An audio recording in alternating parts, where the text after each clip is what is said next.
Okay. Okay, you go sit there and eat it. Come here, You can go Laura. sit there. You want to go there? You gotta come over here, out of the way. Okay.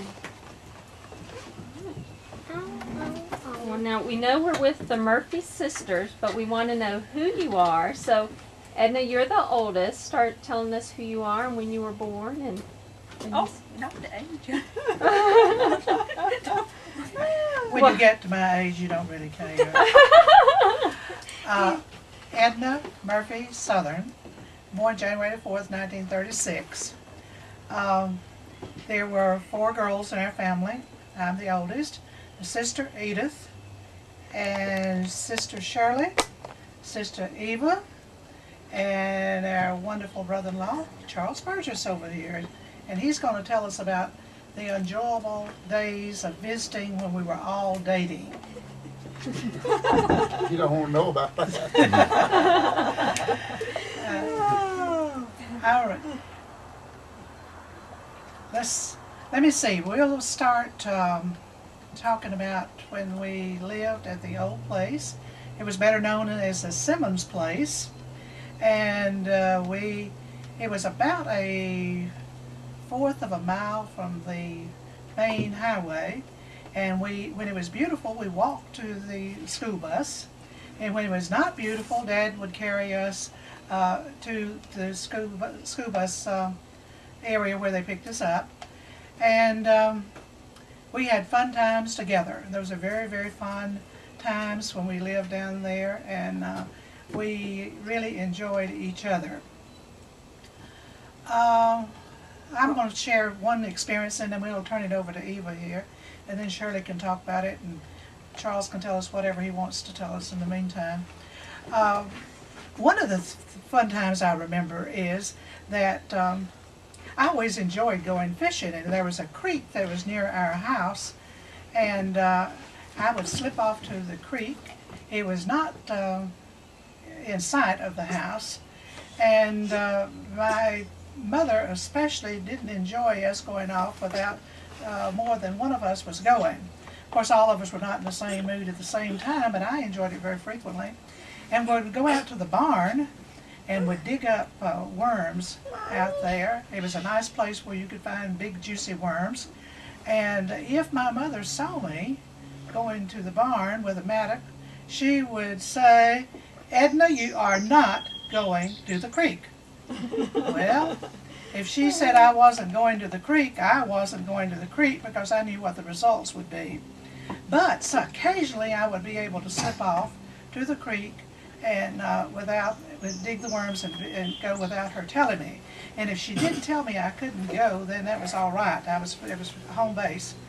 But that was one of the things that I remember that I especially enjoyed doing.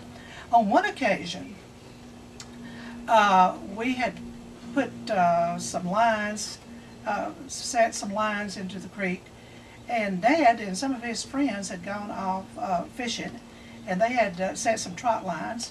They came back with a huge fish this size, and Dad slipped down there and put that big fish on our hooks.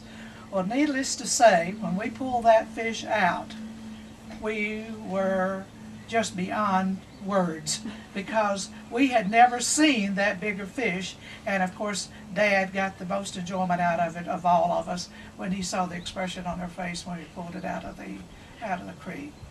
Now, Eva, can you think of something interesting you would like to share? You have to tell us who you are and your the day you were born. And I refuse to give you my birthday, but you can subtract 5 years from Edna's age and figure out when I was born. Well, tell us the day. The 27th of October. And I am the youngest one of the group. And since Edith is not in the group right here now, I have got a story I want to share about Edith. Now, Edith was the one that's always the go-getter of the family. She was taking care of everything for us. So I can remember one day, Mother and Dad must have gone shopping or to the store, and so we had a cow that we milked for our milk, and so somehow, with 4 girls around in the kitchen, the jar of milk got broken during the day while Mom and Dad were away. So Edith had the bright idea, just why not go milk the cow again at noontime? So she goes out and she milks the cow at noontime. And so, of course, Mother Day comes home. We do have milk in the jar, but I am sure that they questioned when they went in the evening to milk the cow again and felt like that she was not given enough milk. What could have happened to the cow? Yeah. So, let's see. Shirley, I guess it's your turn. Okay. I'm the third daughter of the family, and I was born May the 17th, 1939, so I told you my age. But, you know, so what? Anyway, we had a lot of nice times, you know, here, and a lot of nice memories living at the old place here, the Sunman's place.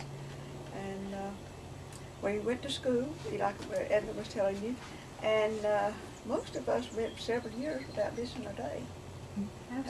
I went 8 years without missing a day. And I went 9 years without missing a day. Well, the reason I went 8 years, the reason I missed out some there, I had the measles. I think about all of us had the measles at one time. We were in the bed with the measles about all at the same time. Yeah. But then later on, we grew up and we were in high school.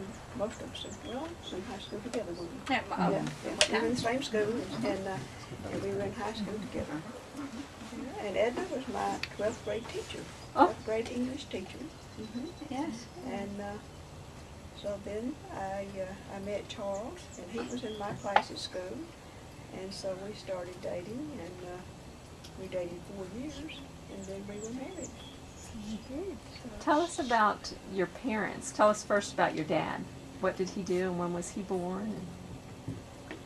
Let's see, Dad was born in April the 5th, 1906. 06. Yeah. Dad was, it was during that period of time where men were the ones that sort of ruled the household. Mother was a good follow, very sweet, lovely person here. But Dad believed in very firm discipline. He would sometimes warn you if you had done something wrong. And if it occurred the second time, it was what you call the belt treatment. And needless to say, that did not occur too frequently, because once that had occurred, you never wanted that to happen again. Now, one of the examples that I'm having reference to was that the four of us shared a single bedroom, two beds in there, double beds, and Shirley and I shared one bed, and Edith and Eva shared another bed. And of course, when we'd go to bed at night, we frequently would laugh and talk and fuss and have all kinds of good times together. But Dad, sometimes when we would get too loud, he would say, "We're going to be quiet in there." You get to sleep. Well, most of the time we knew what that meant and we were quiet, but occasionally it would continue. And when it did, he would come in with his belt, and it didn't take very long for things to get very quiet. But not only did Dad use the belt at times, but Mom, I can remember one occasion with this Edna here. Edna was misbehaving, and Mom asked her, I'm sure, to stop doing whatever she was doing, and she continued doing it. So Mother just took the belt and gave her a whop across the knee.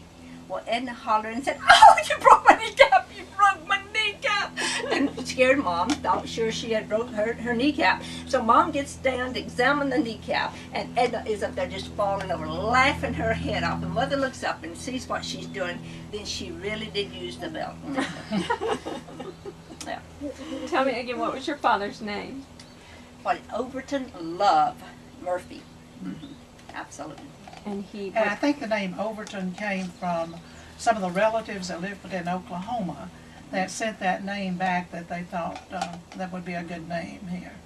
So. But, you know, his siblings also, I understand that our grandmother's parents moved to Stratford, Oklahoma when our grandmother was just 18 after she had married her grandfather.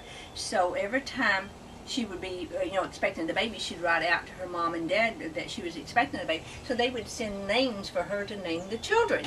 So my father's oldest brother, his name is Gober Pullman Murphy, and then of course Dad's name is Overton Love Murphy, and then they had a daughter, and her name was Charlesy Cleo Murphy. So they all three had very unique names coming from Oklahoma. And what did he do?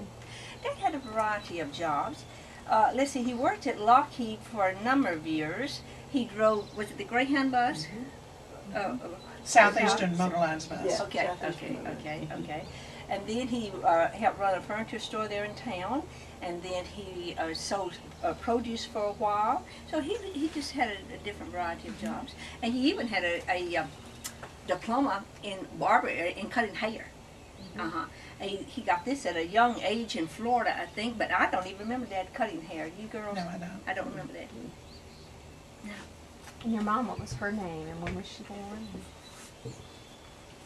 Mother's name was Laura Ann Hyde Murphy. And she grew up in a very large family. In fact, there were 13 children in the family. And Mother was the youngest daughter in the family.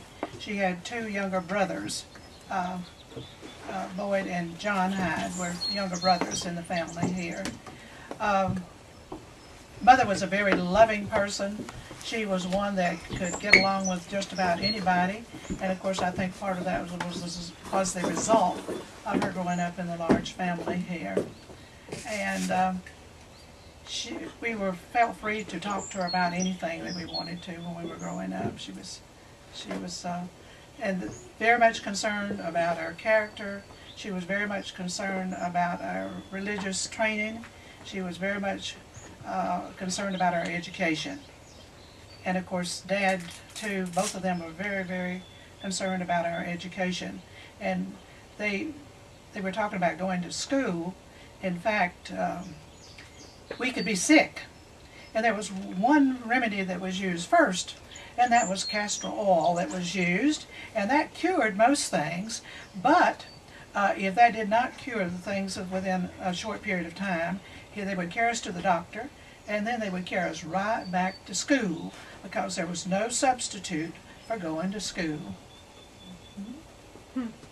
One of the things that I remember, about my mother, when I was growing up, I enjoyed sewing. And that was one of my dreams. I wanted to sew because I wanted to make clothes for my doll.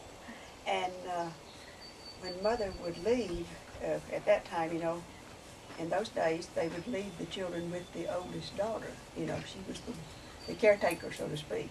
And so I would get Mother's sewing machine out, and I would try to sew. Even if it was just a straight line, here I was learning to sew.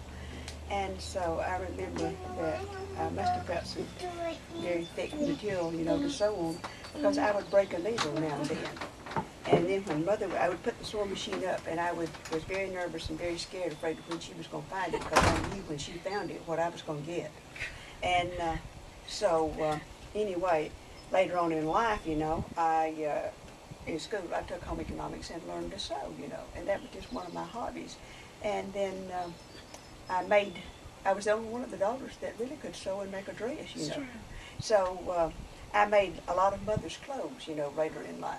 And she apologized to me and told me how sorry that she was that she ever spanked me for breaking the needles. And I said, well, Mother, you were just doing what you needed to do because she was making the clothes for the family, here. And so, That's important. yeah, I thought that was just something real sweet about my mother, here. How did your mother and father meet?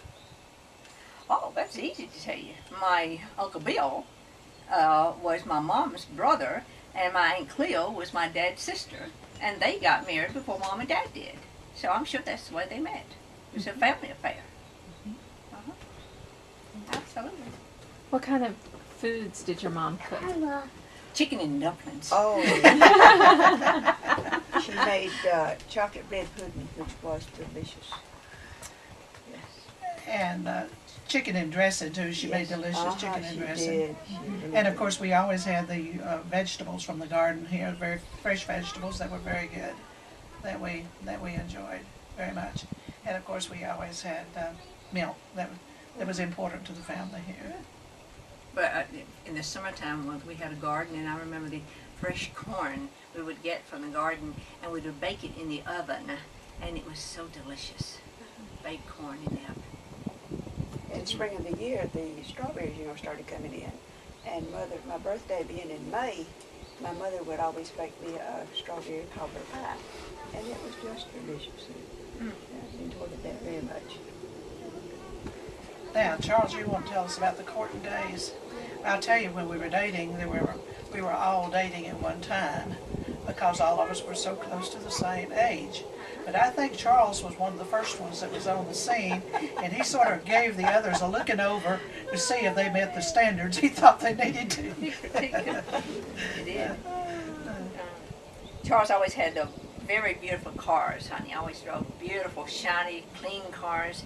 And we were just talking about this morning, I could still smell the way his car smelled.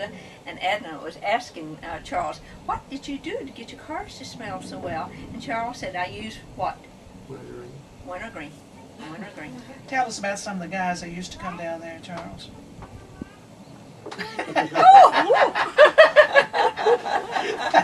Ava tell them about How old were you when your daddy let you go out on your first date? We were about 20. That was in the days when they looked over their shoulders very carefully. So Charles was a very special person to be able to come to our house. Yeah.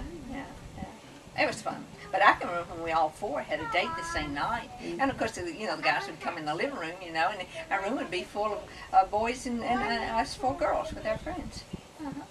That's nice. Charles, you remember your first date with Shirley? No. Yes, you do.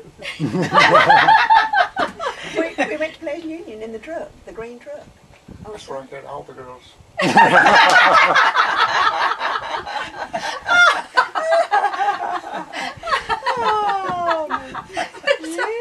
Boy, you're in trouble, Charles. It was pouring down rain, Charles. Did you carry him in the mud too, like you did me?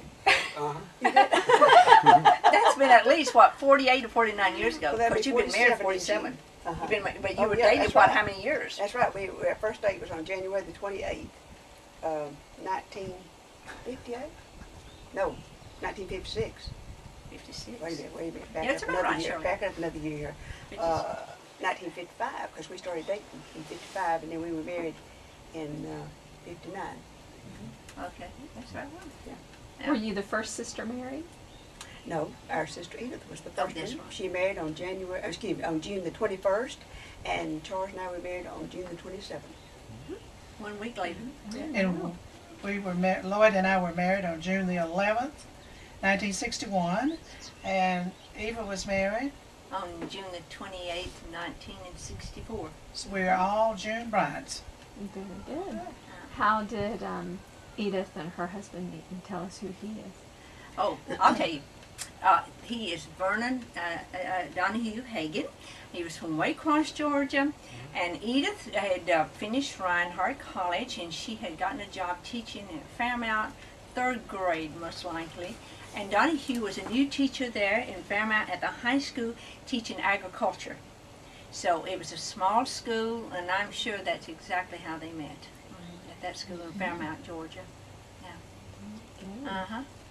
So Edna, you were the next one No. Shirley. Shirley was the next Alright, one so we married. know how Shirley Uh-huh. and Charles met. Edna, how did you and Lloyd meet? We met at Reinhardt College. I was visiting Edith at the time, and we met there. And our first date was that we went to Atlanta to a church that Lloyd had been attending. And we dated for 5 years. And Uncle Sam had 2 of those years. And when he came back in, I think it was September or October, somewhere in that neighborhood of time, and we were married the following June. And I was teaching in Atlanta. We were married at the First Baptist Church in Jasper, Georgia. And my class came to the wedding. They chartered a bus and came to the wedding. So it was a very nice occasion. And you want to tell them where you were married? We had a home wedding. Mother and Daddy had just built a new home, and they moved in January, and then our wedding was at our new home in June 27th. And Edith and Shirley's wedding was it 6 days or 7 days apart? 6 days. 6 days apart. Mhm. So there's preparation for 2 weddings that were occurring about the same time. And of course, Edith was married at the First Baptist Church 6 days earlier. Yeah. Right. And they went on their honeymoon to Silver Springs, Florida. Oh. They did. And Jim and I met in Atlanta, and let's see, our first date we went to see The Birds, the Alfred Hitchcock movie, The Birds, at the Lowe's Grand Theater. It was showing downtown Atlanta. And he proposed to me in the parking lot at the Fox Theater in Atlanta. And let's see what else. And we were married at the First Baptist Church here in Jasper. And What were you both doing when you met?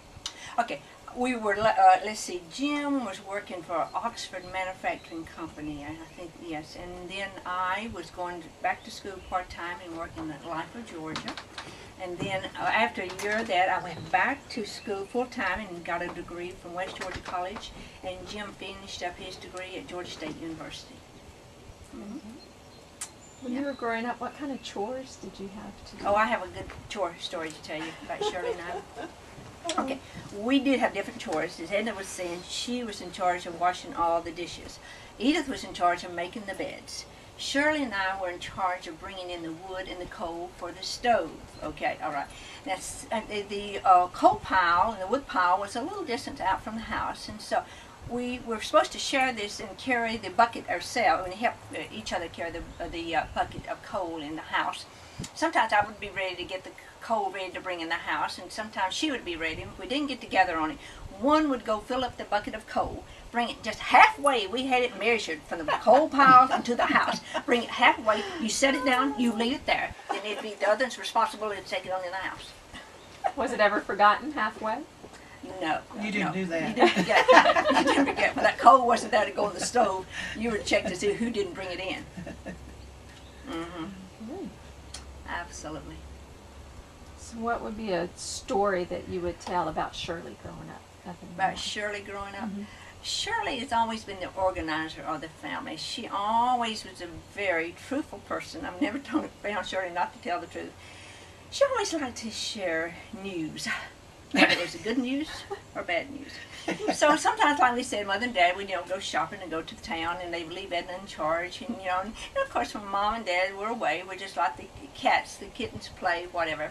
And so things unusual would happen, and Shirley would meet Mom and Dad at the door to tell them what had occurred while they were away.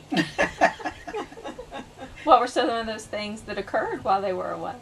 Well, like breaking the pail of milk that happened that Edith milked the cow at noontime.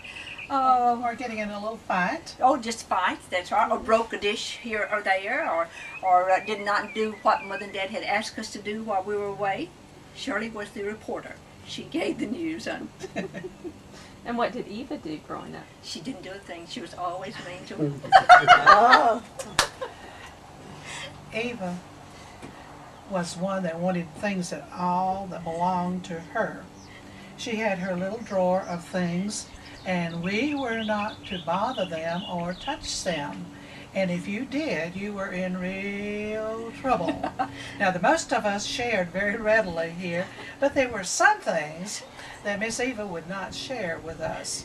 And I remember on one occasion, this was many years later, when she and I went to work in Atlanta. That was before either one of us were married. We had gotten this house and we were sharing the same room together. Well, I had lost some weight and was very proud of what I had done. So, I looked in her closet after she had gone to work one morning, and I found me a good-looking dress. Black dress. A black dress, and a large collar and so forth, and it was one that she cherished. And when I turned around in front of that mirror, I thought, this is just what I need today. And I wore that dress to work, and it was many years after then before she ever learned that I had enjoyed that black dress. Now I know. What about Edith? We can all talk about Edith since she's not present. She can't defend herself. Edith is a very loving person and a very sharing person. I've never known anybody that could share more than she can. She would share anything that she had, but she would also, in sharing those things, she would help you determine what you were going to do with it, where you were going to put it, how it was going to be placed on the table. She was one of those that was a teacher from a very early age here. And that same theme has continued with her throughout her life. She has now, she had 3 children, 2 daughters and a son, Karen, Kenda, and Kim. And she has shared with them beautifully. And she has now the wonderful grandchildren. And she organizes everything to this day. And she buys beautiful things for them. She cooks wonderful meals for them. Cook of the family. And she has really been the rock of Gibraltar for us, because she holds everything in place. And if Edna gets out of line, she lets us know. If Eva gets out of line, she lets us know. If Shirley gets out of line, she lets us know. And some people get out of line more than others. Of course, she leaves Charles alone over here. Charles don't get out of line. But anyway, I won't tell you about her husband, how she keeps him in line, but she is a wonderful organizer, a good business lady too, I must say. Yeah, I'll agree to that. So how about Edna? What were some things she did growing up? Be careful. Eva, where should we begin? You began, Shirley. Oh. Well, you know, in our family, some of us, you know, like they've been talking about and like we've been talking about, some of us, you know, enjoy different things doing. And Edith enjoyed cleaning house, being a housekeeper. And I enjoyed that. But our sister Edna was not a housekeeper. Never has been, never will. And really, I think it has followed her to this day. But now, Edith, she's a housekeeper, and she's one of the best cooks that you will ever find. Oh, yeah. And She's Edith a is a very good housekeeper and a very good interior decorator, you know, here. And, you know, just anything there is to do, she's just right there to do it. But now our sister Edna is just a different chip off of the block, you know. She's a very loving person. Oh, definitely. Caring. And very caring. Oh, yes. And if you got a health problem, honey, she wants to know all about it in detail, honey. In detail, honey. Yes. Need to check it out here. She still mothers all of us. She is. She's a motherly time. Yeah, she is. Yeah. Yes. What were your holidays like at your house? Oh, I got a good one on that one. During Christmas, it was a tradition that we all got together, all 4 girls and our dad, and we went out and cut our Christmas tree on the farm. Yeah. And so Dad would tell us, you know, we was getting pretty, about a week or 2 weeks before Christmas. He'd say, okay, girls, I think it's going to be a pretty day today, and I think we need to go cut a Christmas tree. So we were all thrilled about that. So Dad would go out and get his axe, you know, here, and his saw, whatever, you know, and he would tell all of us, you know, here, okay, go put your coat on there and put your shoes on and get your hat, you know, because it might be cool out there, you know. So we all would hurry real fast, you know, to get all that done so we would be ready to go. So we would head out, and one time we were strolling through the woods, and, you know, at that time the leaves was on the ground, and, you know, shuffling our feet through the leaves and everything, them rattling, you know, and everything. Dad would tell us, you know, look up in the trees and see if you see any of the squirrel beds. So one time he always carried his gun with him, you know, here, but he would never load his gun until he got ready to shoot it, you know, here. So one time we were strolling along, and one of us noticed this big bed-like thing up in the tree, and said, Dad, is that a squirrel's nest? He says, yes, I believe it is. So he said, okay, y'all, you girls step back now. He said, I'm going to shoot through that bed to see if there's anything in it. So he shot through the bed, and blood dripped out of it. He said, you see that blood dripping out? There's something in that bed. So in just a very few minutes after that, we saw the leaves begin, and the needles and things that had made the bed, you know.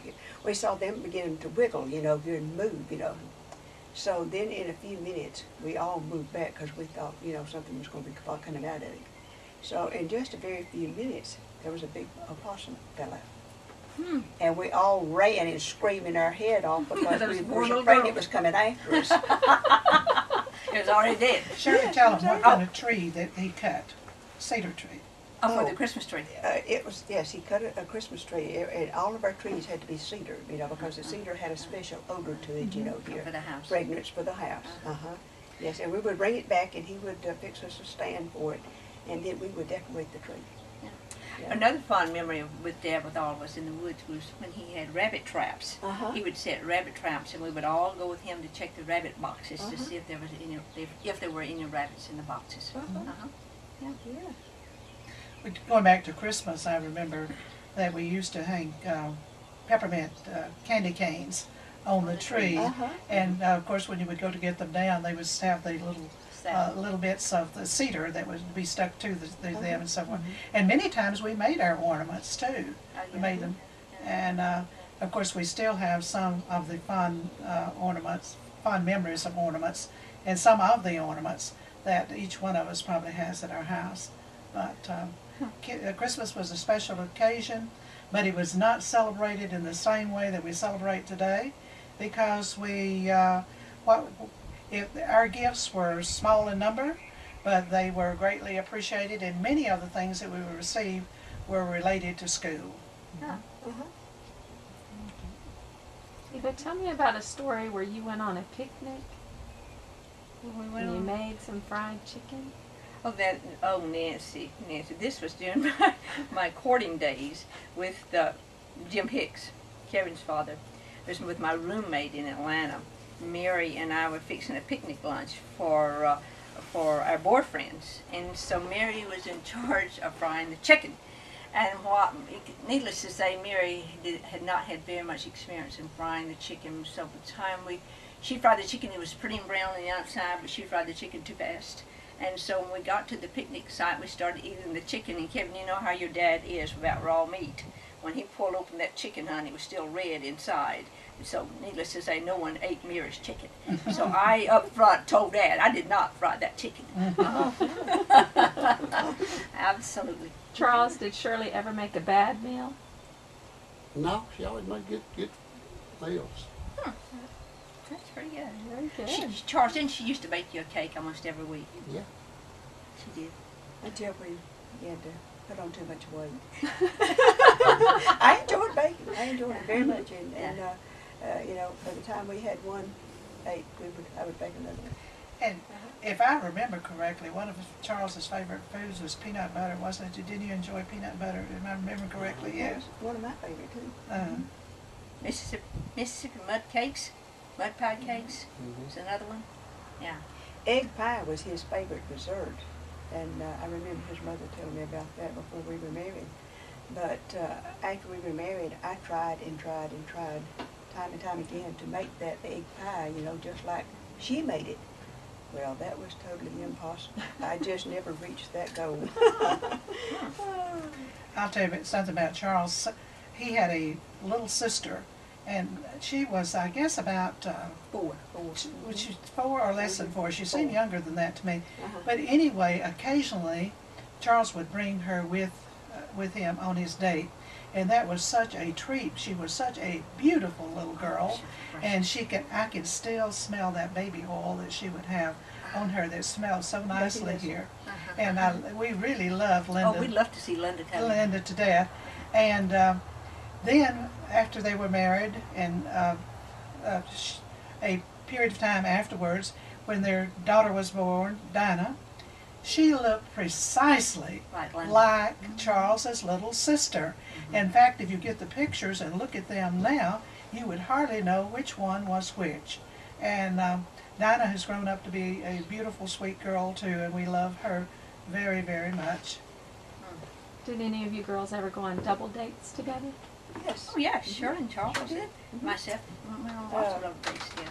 Edith was dating a guy from Whitestone, and we had several double dates with her and him. And then Eva was dating a guy, local guy here in Jasper, and we went to the prom with them, didn't we, one time? Probably did. Yeah, we had pictures made, you know, here. And then Lloyd and Edna, when they were dating, we double dated. What kind of activities did you do growing up? Were you involved in anything?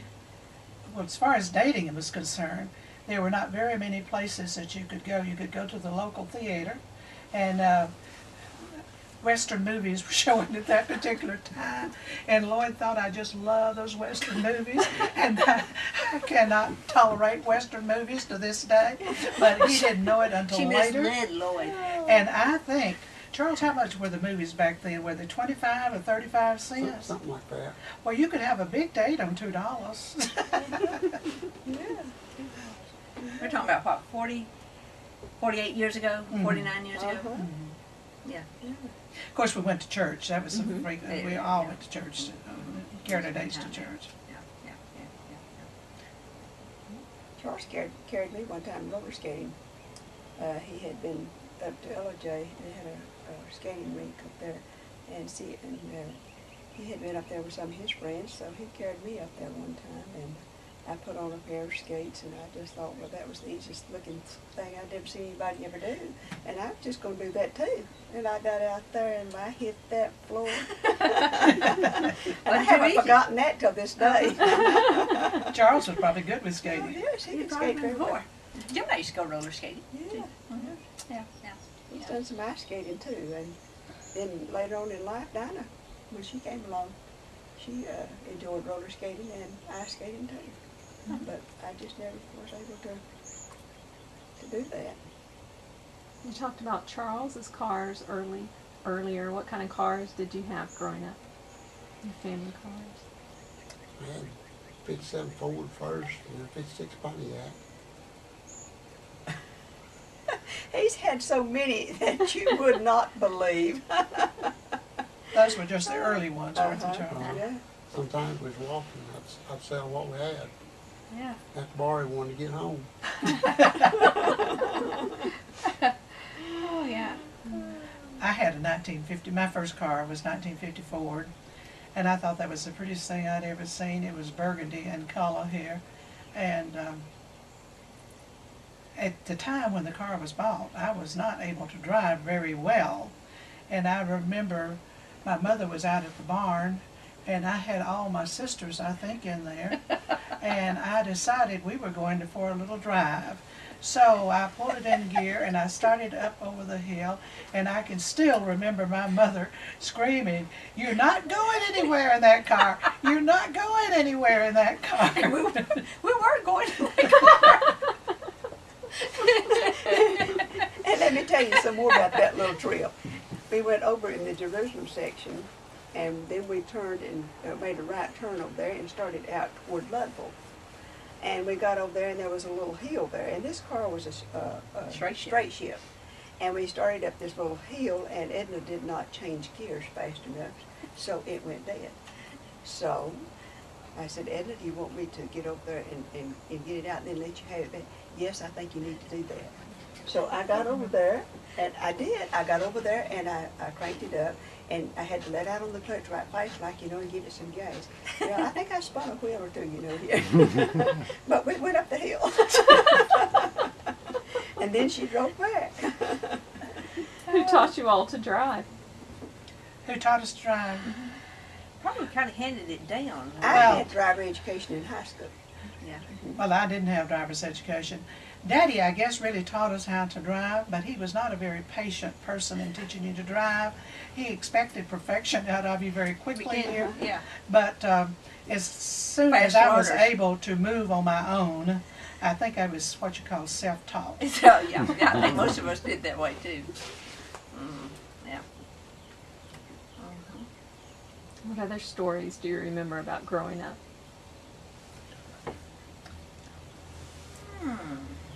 What about church? What'd you do at church, or where'd you go to church? We sang at church, and Shirley was always the singer, and she was the bird. She loved to sing. She's always enjoyed music. She surely has. I think Shirley probably enjoyed music more than any of us have, don't you think? Of singing ourselves.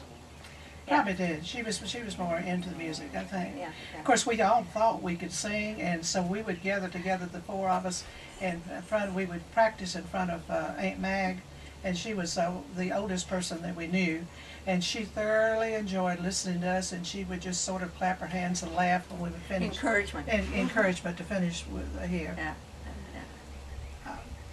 As far as church is concerned, Dad and Mother had always taken us to church.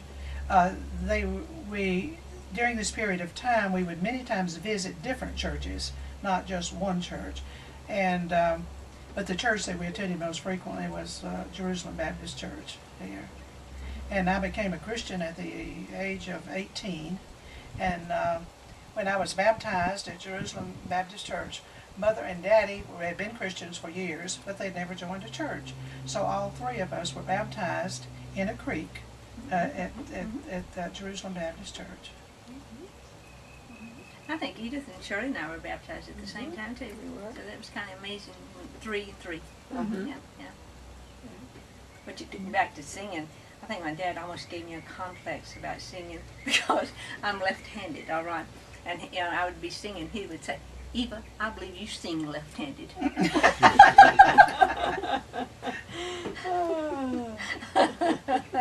I don't know really what he was saying there. Yeah. What'd you do in high school? Did you do an Made activity? straight A's.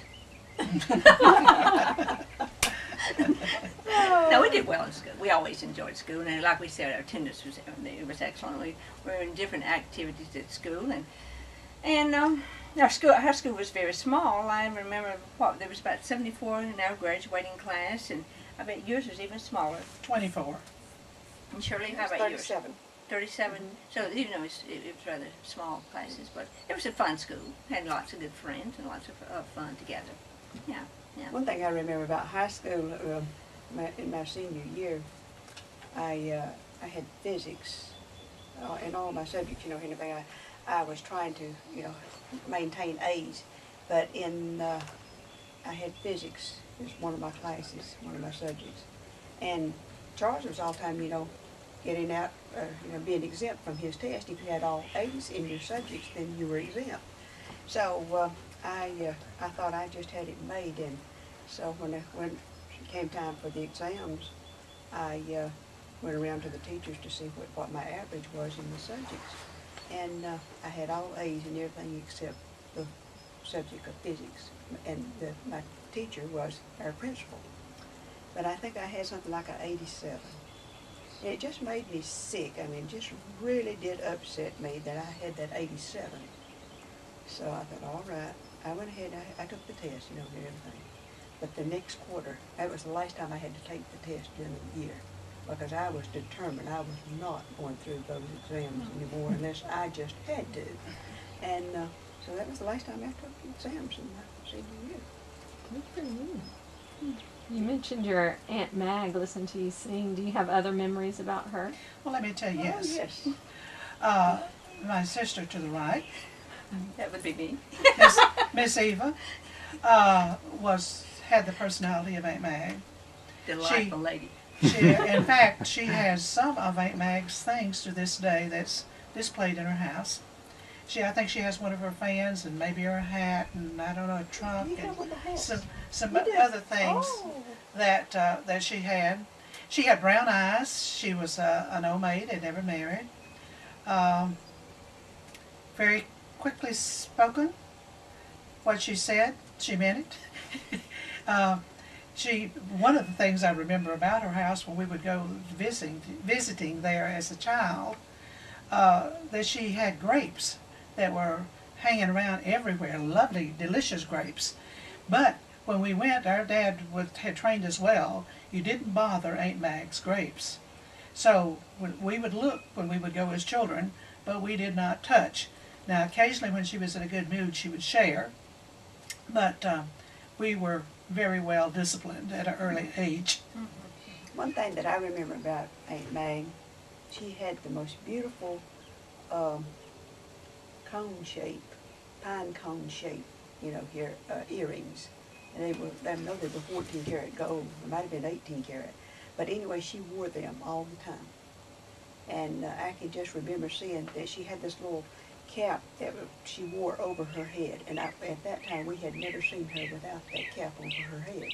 but it had some beads around the band of the cap, you know, and then those little earrings stuck out, you know, below the cap. But when she passed away, we got to see her beautiful white hair. She had just a lot of beautiful white hair, and we were just amazed that she was 93 years old when she passed away, and she did not look to be a day older than 70.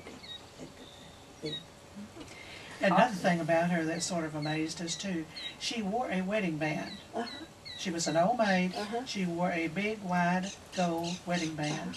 And all of us wondered, and to this day I do not know, who gave her the ring, why she wore it. I do not know the history back of it, but that was always sort of a mystery. Another thing I remember Aunt Mary was televisions. When they first came out, they got a TV, and she thought because she could see someone on a television screen, they could also see her, all right? So I was sitting with her watching the television, and I crossed my legs, or was not sitting ladylike, and she said to me, the people are seeing me, they're seeing you on TV. So she was thinking they could see us on TV because we could see them. Oh, and sometimes she would say, oh, we had all these people that came last night, and they did all this beautiful singing. There's the people on television. So she never quite understood. Of course, she was very old at that time, but she never quite understood television.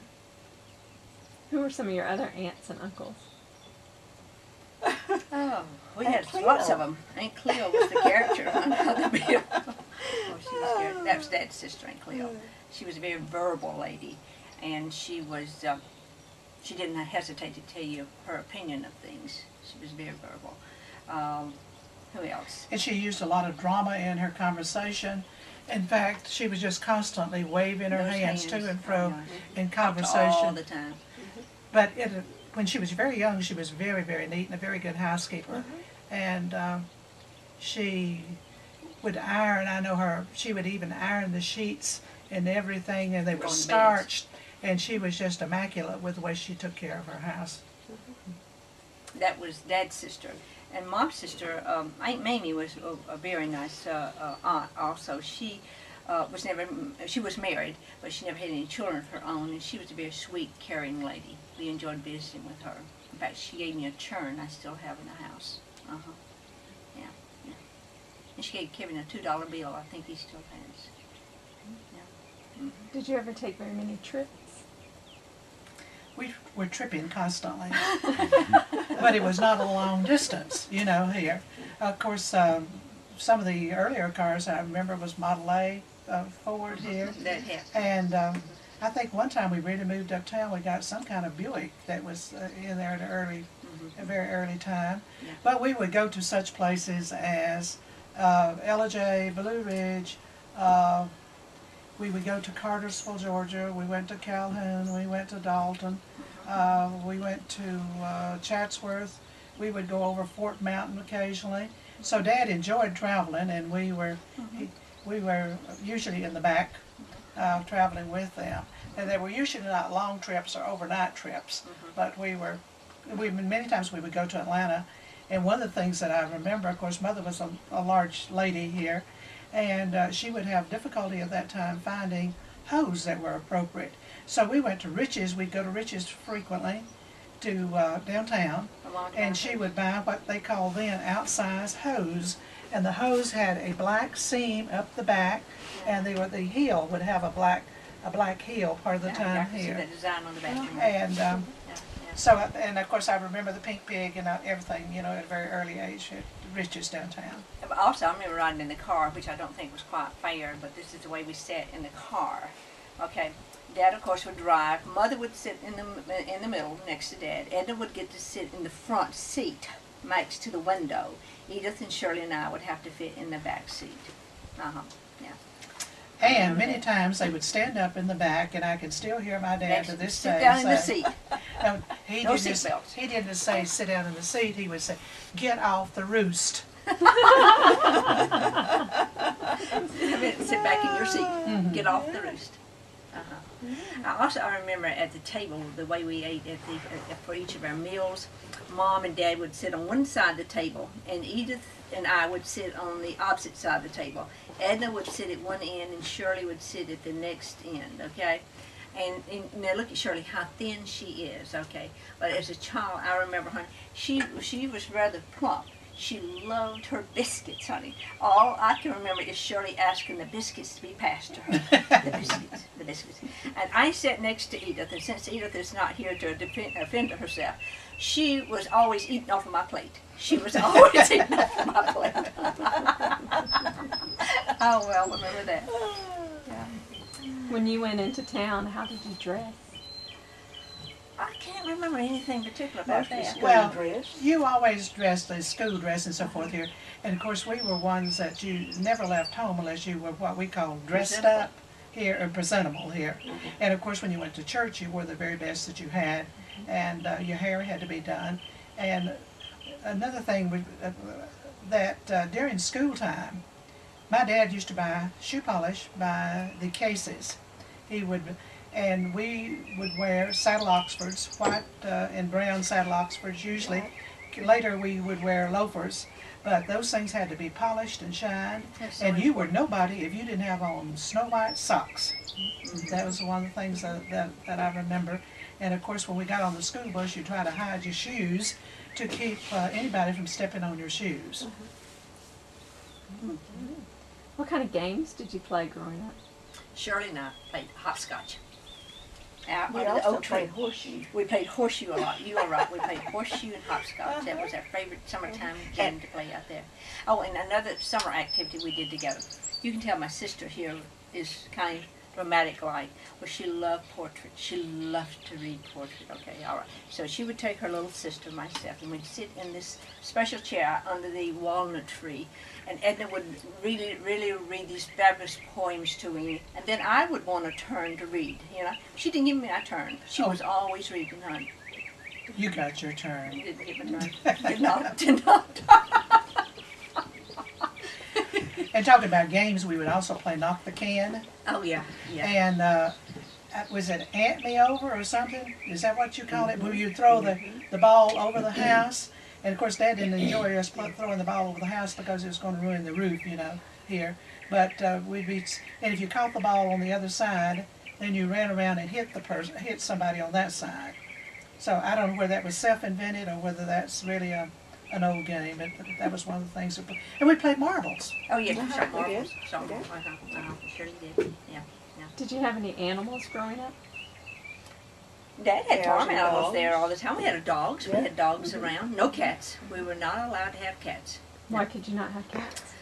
I don't think Dad was. They were very fond of cats. No. Dad or Mom, either one weren't. I mean, Shirley did not like cats at all.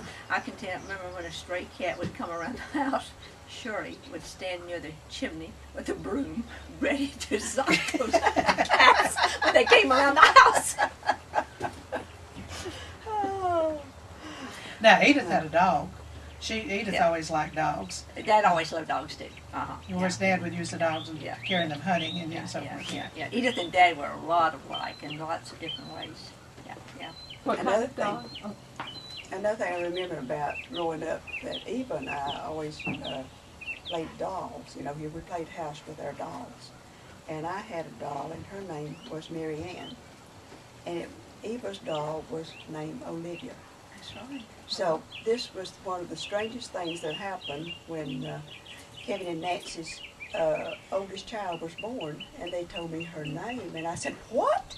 It's That was Olivia. Eva's doll's name." Olivia. And Eva said, "Shirley, you're right. I had forgotten that." And I thought, how could you forget that? But that was her doll's name, was Olivia. yeah.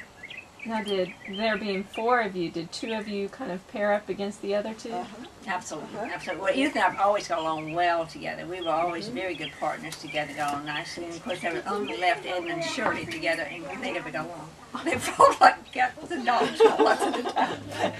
That's not true. That is not altogether. That's not altogether No, true. that's We not just had our altogether. moments. Let's put it like that. Absolutely. Yeah. No, we always got along very well together. Well, We Mother really and did. Daddy would never allow us to not get along. you know. That's true. And if they ever heard us fussing or quarreling or anything like that, they wanted to know what our problem was. So, yeah, you're right. No, I don't guess you would find any 4 girls ever, you know, that got along as beautifully as we did totally. Yeah. And of course, I think part of that was because we were close to the same age, but we always supported each other, and to this day, we still support each other. We all went to Reinhardt College for the first 2 years, and in fact, we all roomed in the same room in the dormitory at Reinhardt College, and that room was occupied by the Murphy girls for a number of years, and there it became known as the Murphy room in the dorm. Yeah. You're all involved with education in some way. That's right. Absolutely. Except for Charles, and Charles was a smart one in the group. That is true. That is true. He was the businessman. He owned his own business, Absolutely. and he made more money than all of us put together. That's true. Yeah. And we're all retired now, except Miss Edna here, and we're trying to talk her into it. Because Shirley and I highly recommend it, and Edith says it's the best thing that's ever happened to her. Absolutely. Yeah. It's like you're on vacation every day. So you can't get much better than that. Yeah. Thank you. I think you're just about out of time. Any last thoughts that you'd share? Well, I have one. We're all married, happily married, and we're all still married to the man that we married the first time, still living with him. And we've all been married within 40 to 47 years. Is that right? 42 to 47 years. Yes. Absolutely. The same Person. years, you know. And we all say we would do the same thing again. And none of our husbands smokes or drinks or uses profanity that we've, heard.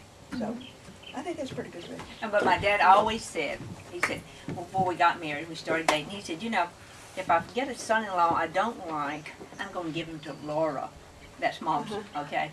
And then after we were all married, he said, no, I'm not going to give Laura any of them. I'm going to keep all 4 of them. And I contribute really our wonderful lives to the good master above, because he's looked over us, taken care of us, been so much a part of each one of our lives, and he is each and every day, and we want to praise him for all that he has done for us.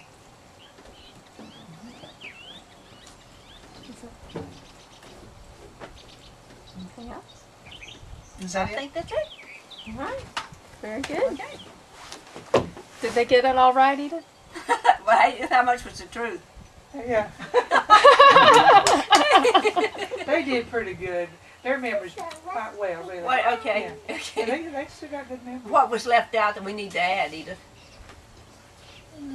I started telling about your first grade experience with your bubble gum going home.